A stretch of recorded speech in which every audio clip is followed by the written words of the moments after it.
خبر خو مې پوه شولئ خو که تاسې وایي چې دا دومره ډېره آبادي کوو نو آبادۍ په وجه باندې به ته پیسې لاسته راوړې ستی تعلیمي ادارات هم پرې چلوی سي چې پیسې ډېرې وي مدرسه هم پرې جوړوی سي پوهنتون هم جوړوی سي مکتب هم جوړولی سي د یتیمانو پالنه هم کولی سي یعنې ګوره چې پیسې وي څوک هم پاللی سي دین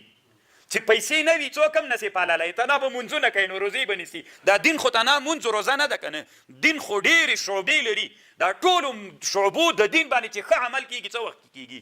چې پیسې د سکې ډېرې وي خبر پوه شوي الملک بالجند والجند بالمال والمال بالخراج والخراج بالعمارة والعمارة بالعدل اوس چې ته دا عمارت جوړونه کوي دې کې به عدل کوي لکه که ظلم وکړي عدل ونه کړي بیا هم څوک کېږي بیا هم هغه حکومت لکه عمارت کې آبادۍ چې کوي ظلم پکې وسي که نه بیا هم حکومت مخته نه ځي والعدل په چا باندې راځي باصلاح العمال عدل هلته راځي چې د حکومت کارکنان اصلاح کې د حکومت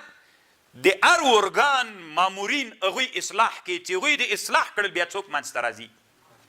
بیا عدل منځته راځي عدل څه وخت منځته راځي چې اصلاح د چا وکړي د عمالو وکړي عمال څه وخت اصلاح کېږي اصلاح د عمالو چې راځي به استقامت الوزراء چې وزیران څوک سي سیده او مستقیم سي کله چې وزرا مستقیم وي ما تحت ټول څوک وي مستقیم و اصلاح سوي وي که وزیر یې په سر باندې غل وي فاسق وي فاجر وي نو لاندې رعیت هم څوک وي ټول همغسې ځکه له مغه نه زده کوي که نه چې وزیر غل وي نو لاندې معاونان یې ترې زده کوي معاونان چې غله وي له هغه نه لاندې همداسې ما تحته پورې راځي نو اصلاح د رعیت په چا راځي په اصلاح د وزراو باندې راځي د عمالو اصلاح او عدالت په چا راځي په استقامت د وزراو راځي او اصلاح د وزراو په څه شي باندې راځي ورأس الكل بافتقاد الملك حال رعیته بنفسه طالبانو اول معنا د افتقاد زده کوي افتقاد څه ته ویل کېږي افتقاد یو څوک په خپله باندې پلټنه کوونکی افتقاد څه معنا چې یو څوک په خپله پلټنه وکړي مثلا د یو چا د حال په خپله پلټونکی دی ته افتقاد ویل کېږي نو اوس چې وزیران سمیږي څه وخت وزیران سمیږي چې د مملکت بادشاه راجیګ سي د وزیرانو وزارتونو ته دی په خپله باندې راسي کله دې وزارت ته راسي د دوی هغه مامورینو خلکو نه پوښتنه وکړي چې څه حال ده کله دغه وزارت ته راسي پوښتنې وکړي ګوره طالبانو ابن خلدون داسې وایي ورأس الکل د دې ټولو د اصلاح سر چې د هغه څوک ده افتقاد الملک حال رعیتی بنفسی چې بادشاه به د خپلو وزیرانو د رعیت افتقاد کوي پلټنه د حالاتو به کوي دې ولسوالۍ ته لاړ شه ولسوال نه پوښتنه وکړه نو ولسوال هلته کښېنه د ولسوال په ځای چې د مامورین راتلل پوښتنه ترېنه وکړه چې څه حال ده فیصلې مو حل کېږي که مو نه حل کېږي لاړ شه یو بل شرکت باندې کار روان ده پوښتنه ترېنه وکړه چې کار مو څنګه ده قضا ته ورسه ولسوالۍ ته ورسه قومندانۍ ته ورسه یو سړی کور جوړوي له هغه نه پوښتنه وکړه چې څه حال دی ده کله چې طالبانو بادشاه په حرکت باندې راغی او بادشاه د خپل رعیت افتقاد کو د رعیت پوښتنه یې کوله ګرځېده راګرځېده طالبانو وزیران د ده له ډاره اصلاح کی چې وزیر طالبانو اصلاح سو هغه وایي چې ګوره چې بادشاه را باندې خبر نسی له وزارته به مې لرې کړي هغه لاندې چاته وایي عین تر اخره پورې څوک راځي اصلاح راغله چې کله اصلاح راغله طالبانو عدل راغی چې عدل راغی عمارت راغی چې عمارت راغی هغه عواید راغلل چې عواید راغلل طالبانو د حکومت د غټه پره څه ده دا داسې په حرکت باندې راغله چې ورې خو د عوایدو کار شروع سو په هغه عوایدو باندې بیا نورې ځکه پیسې چې ډېرې سي په هغه عوایدو باندې سړی د کونړ د اوبو بند جوړولی سي خو پیسې نسته د زوی مړي چې اوس بند پې باندې جوړ سي که نه بیخي تقریبا طالبانو نیمایي نه ډېر افغانستان ته هغه څوک ورکولی سي بر اوس چې مثلا د عواید را ډېر سي دلته په خزانه کې کوټه که چې کوټه دې کړلې انجینرانو ته وایي ترتیب برابر کوي راتلونکي یو کال کې بس ترتیب یې برابر کړ نو چې ترتیب یې برابر کړو د کونړ بند جوړ سو چې بند جوړ سو نیمایي افغانستان یې فرض کړه ټول افغانستان ته څوک ورسېده برق ورسېده نو چې برق ورسېده نو دغه پیسې چې دا برق ورته ورسېده نو ټول افغانستان کې میټر ولګېدل خلک برق مصرفوي برق چې مصرفوي له هغه نه عواید راجمع کېږي څومره عواید به طالبانو ټول افغانستان د کلو نه راجمع سي بیخي تر حد نه ډېرېږي طالبانو د موږ له چا نه ډېرېږي له حکومت نه ډېر شول اوس خو طالبانو ټول خوراک څوک کوي دا اوس چې څومره عواید راټولېږي دا څوک خوري حکومت یې خوري طالبانو کله چې څوک ډېر سي دا چرخ ښه په داسې غټ څرخ باندې تاو سي نو بیا پیسې خزانه کې ډېرې سي حکومت وایي چې موږ خو خانان سولو حکومت هم موړ سو اوس یې چاته ورکوي بس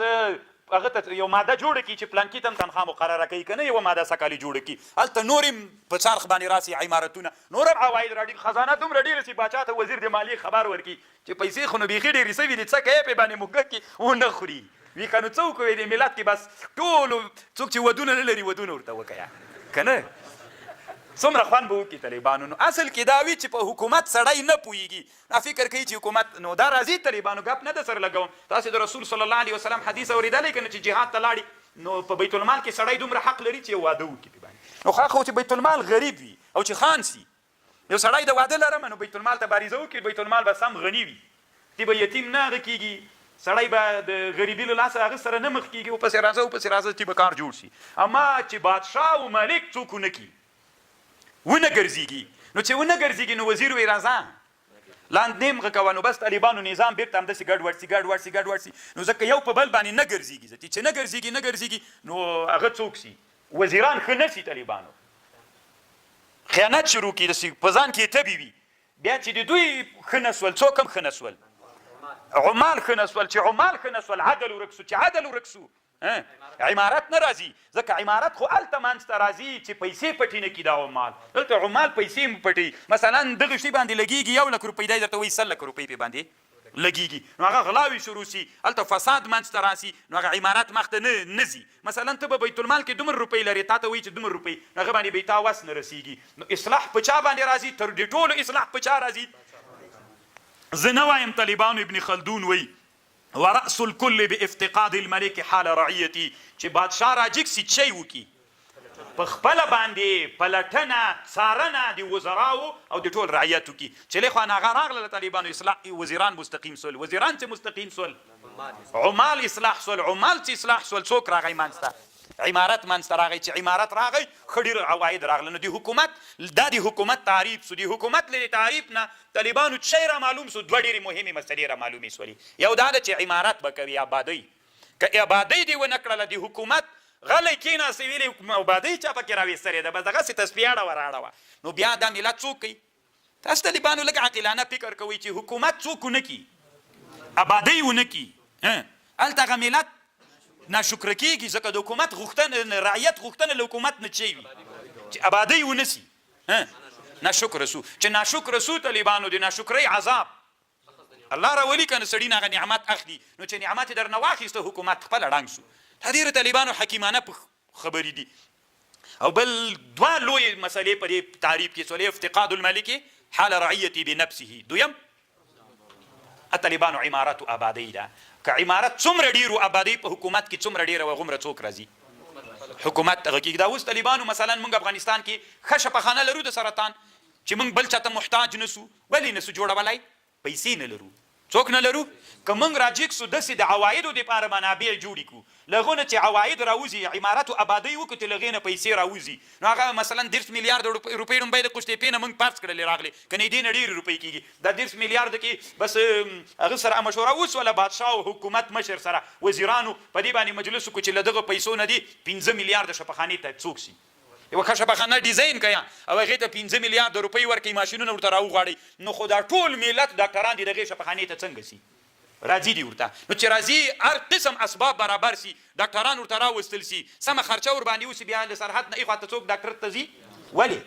لیونی به څه کوي چې ځي خو اوس خو د چا د وجې نه شفاخانه نه سي جوړېدلی اوس طالبانو اول دی موږ تاسې مدرسه وګورئ یا نورې دیني مدارس مکتب اوس موږ تاسې چې دې مدرسه کې قسمه قسم لابراتوارونه شیان درلودلی چې عملي هغه مو کړی ولی خوند یې کوو که نه کوو خو د چا د وجې نه کېږي اقتصاد د وجې نه کله چې حکومت عواید ولري نو عواید یې ډېر وي که ته غوښتنه ترېنه وکړي چې د ما په پوهنځي کې د ما په کیمیا مرکز کې د ما د بیولوژي په هغه کې د ما په مدرسه کې کتابخانې ته فلان کتابونو ته ضرورت ته یا دغه شی موږ عملي کوو خان به یې که نه درته اخلي نو چې درته اخلي خپله د رعیت و د ملت خپله څوک ګرځېږي مترقي ګرځېږي اسباب پیدا کولی سي فوج طالبان اوس د فوج دپاره ډېره پرمختللې تیاره اخلي مثلا 15 درس اخلي نو هغه بیخي په ډېرو غټو روپیو باندې دا پیسې ته نه لري نو چې فوج قوي وي که دکه ضعیف وي قوت څه وخت راځي د فوج چې پیسې ولري نو چې تا څومره ډېر هغه جوړ کړي څه ورته وایي دا